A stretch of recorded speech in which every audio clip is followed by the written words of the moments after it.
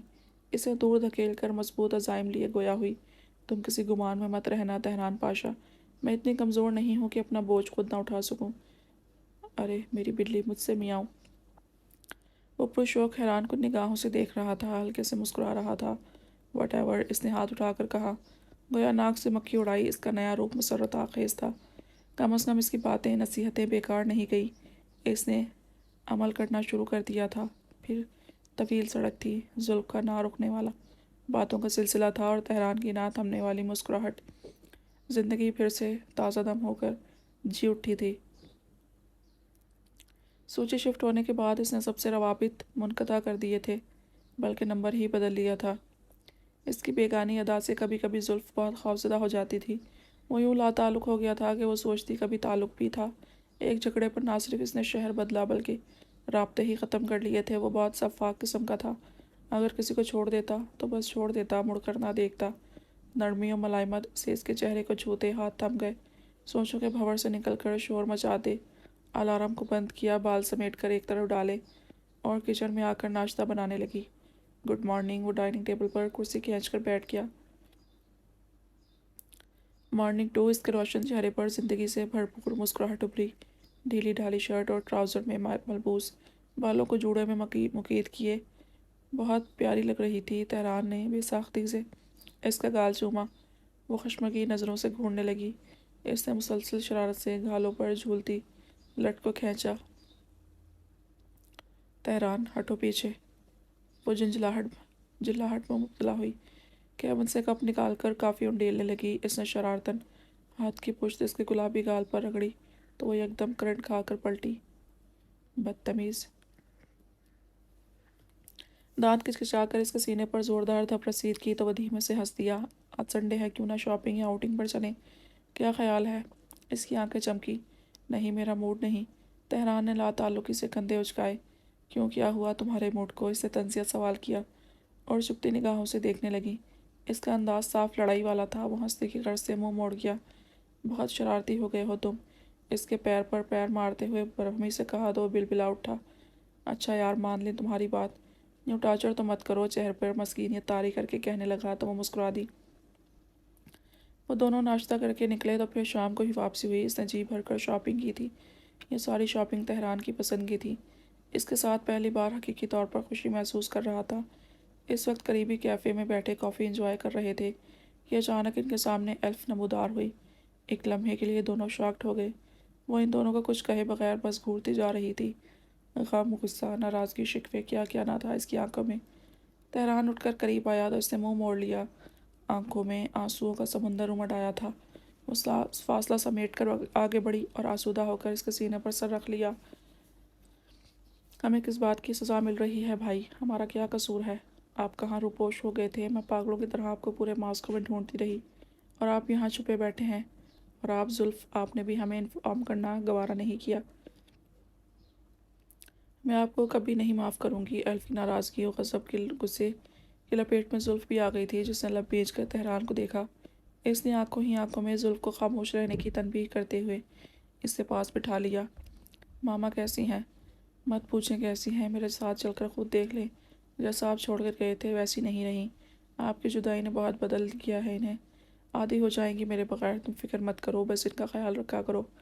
آپ میرے ساتھ چلیں بھائی، میں نہیں جاؤں گا ایلف، اس نے لا تعلقی سے کہا۔ وہ لب بھیج کر اسے دیکھتی رہی، پھر اٹھ کھڑی ہوئی۔